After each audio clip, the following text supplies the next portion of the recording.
17 তারিখ বুধবার 9টা সাড়ে 9টার সময় যখন সে বাসায় পৌঁছায়, তখন সে তার আম্মাকে প্রথমে যে বলছে, আম্মু আমার কিছু বন্ধু বাড়ি যেতে পারেনি, ওদের দূরে দূরে বাসা,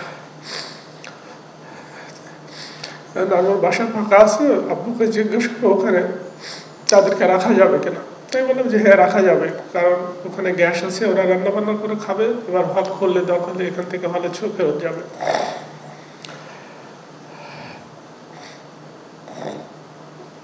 তারপরে বুধবার দিন সারাদিন সে বাসায় ছিল, সে শুধু নামাজের জন্য বাইরে গেছে, আর অন্যান্য আসলে বাসায় গেলে সে কখনো বাইরে কোনো আড্ডা বা চা খেতেও যায় না, সবসময় বাসায় থাকে, শুধু নামাজের সময় বাইরে যায়। একইভাবে বুধবার দিবাগত রাত্রে যখন আমি 3টার সময় সেহরি খাওয়ার জন্য উঠি, তখন সে দেখি যে তার ল্যাপটপ খোলা। তেমন যে কী ব্যাপার, তুমি ঘুমাওনি? তো বলছে না, কালকে দিনের বেলা অনেক ঘুমাইছি আর কিছু কাজ ছিল, যার জন্য আর বন্ধুদের সাথে যোগাযোগ রাখছি, এই জন্য এখন আমি রোজা থাকবো এবং ফজর পড়ে ঘুমাবো। তো আমি তখন নিষেধ করলাম যে না, তুমি তো গতকাল রোজা থাকো নাই, আল্লাহ রাসূলের হাদিস আছে যে 2টা রোজা থাকতে হয় আশুরার, তো তোমার আজকে থাকা দরকার নেই। তখন বলে আচ্ছা ঠিক আছে।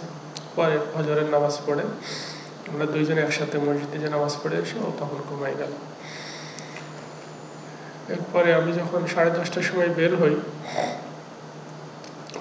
তখন সে ওই বিছানা থেকে দৌড়ায় আমার পিস গ্যারেজ পর্যন্ত এসে বলছে, আব্বু মিরপুরে তোমার কোনো পরিচিত হসপিটাল আছে কিনা?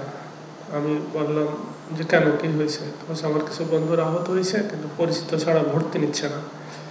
আমি বললাম যে না, ওইভাবে মিরপুরে পরিচিত নেই, তুমি টেকনিক্যালে ওই যে তোমার দাদুকে যেখানে ভর্তি করেছিলাম ওখানে নিতে পারো, ওরা তো স্বায়ত্তশাসিত, ওরাই হয়তো এই আচরণ করবে না, ওখানে এমার্জেন্সি আছে।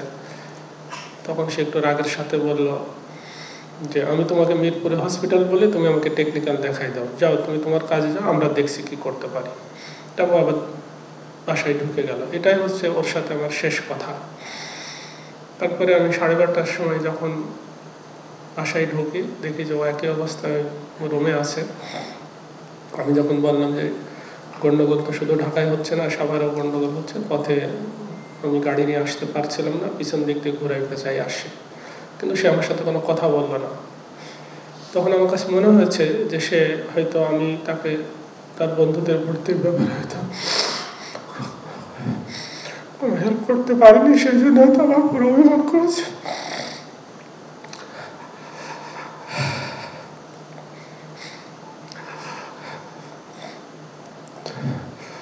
তখন ওর আম্মা বললো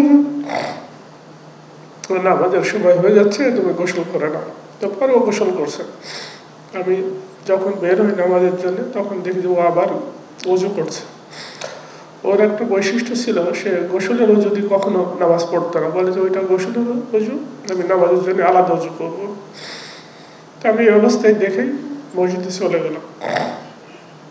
যে আমি সুন্নত আগের 4 রাকাত সুন্নত পড়তে পেলাম না, জামাত শুরু হয়ে গেছে। তারপরে সালাম ফেরানোর পরে পিছনে তাকিয়ে দেখি যে ও হয়তো 1 রাকাত পায় না, ও আমার কিছুক্ষণ পরে বের হয়েছে। ও দেখি যে উঠে দাঁড়ালো, তার মানে মনে করলাম যে হয়তো 1 রাকাত পায়নি, সেই নামাজ পড়ছে। আর আমার মানে ওই 12:30 থেকেই আমার মনের মধ্যে একটা খসখসানি কাজ করছে যে তার বন্ধুদের জন্য সে খুব উদ্গ্রীব, হয়তো সে কিছু করতে পারছে না, যার জন্যে তার মধ্যে হয়তো এক ধরনের কষ্ট, আল্লাহ যেন তাকে কষ্টটা নামাজের মাধ্যমে সান্ত্বনা দেয় বা তার মধ্যে একটা স্বস্তি দেয়। এটা আমি সবসময় মনে মনে আশা করছি, যেহেতু আমার সাথে কথা বলছে না। তারপর আমি নামাজ শেষ করে মানে অন্যান্য দিনের তুলনায় যেন একটু সময় নিয়েই আমি মসজিদ থেকে যখন বের হচ্ছি, তখন 2টা বাজে। দেখি ওরা আমার 2টা মিস কল। আমি ফোন দিলাম, বলছে যে তোমার ছেলে নামাজে বেরোনোর সময় বলছে তার বন্ধুদের দেখতে যাবে, আমি নিষেধ করছি, শোনে নাই, তুমি দেখো কোথায় গেল। আমি ওর ফোন দিলাম, 2বার বাজলো, কিন্তু কেউ ফোন রিসিভ করলো না। তখন আমি ওর আম্মাকে আবার ফোন দিয়ে বলতেছি যে তুমি ওকে ফোন দাও, কারণ মিরপুরে ওর ইউনিভার্সিটির বন্ধুরা আর স্কুল কলেজের বন্ধুরা সাভারে, এখন যেহেতু কোনো গাড়ি চলছে না, তা আমি কোথায় যাব, ওকে মিরপুর গেল নাকি সাভারে গেল, এবার ফোন না ধরলে তো আমি বুঝতে পারছি না, যে তুমি ফোন দাও। কিছুক্ষণ পর ওর মা আবার ফোন ব্যাক করে আমাকে বলছে যে না আমার ফোনও ধরছে না, রিং হচ্ছে ধরছে না। তখন আমার একটু খটকা লাগলো। আমি বললাম যে না আল্লাহ আল্লাহ করো, ও তো অত ছোটো না, হয়তো মিছিল টিছিলে আছে, হয়তো শুনতে পাচ্ছে না। এরপর আমি বলছি আমি বাসায় আসছি, আল্লাহ আল্লাহ করো, অসুবিধা নেই। এই বলতে বলতে আমি বাসায় ঢুকলাম। ঢুকে ওর বোনকে বলছি যে তোমার ভাইয়া তো তোমার কথা শোনেতে, তুমি কেন নিষেধ করলে না? তো ওর বোন বলছে নিষেধ করার কি আছে, ওরা তো মিছিলে যেতে পারে না, এটা একটা। তবে হ্যাঁ মিছিলে যেতে পারে, কিন্তু আমার ভয় হচ্ছে যে ও তো জীবনে কোনোদিন মিছিলে যায় নাই, ও তো পুলিশের ধাওয়া পাল্টা ধাওয়া সম্পর্কে তার কোনো ধারণা নেই। এই জন্যে আমি ভয় পাচ্ছি যে ওর আসলেই তো এই ধরনের, কারণ সে এখানে মিরপুরে সাভারে পড়াশোনা করছে যে পরিবেশে, বা মিরপুরে যে পরিবেশে, সেখানে তো রাজনীতি করার সুযোগও নেই। তোমার ভাই কোনো রাজনৈতিক দলের কোনো সমর্থক না। তো এই জন্য আমার হচ্ছে যে সে মিছিল টিছিলে কীভাবে কী করবে। তারপরে বলছে না আল্লাহ আল্লাহ করো, বন্ধুদের সঙ্গে আসে, অসুবিধা নেই।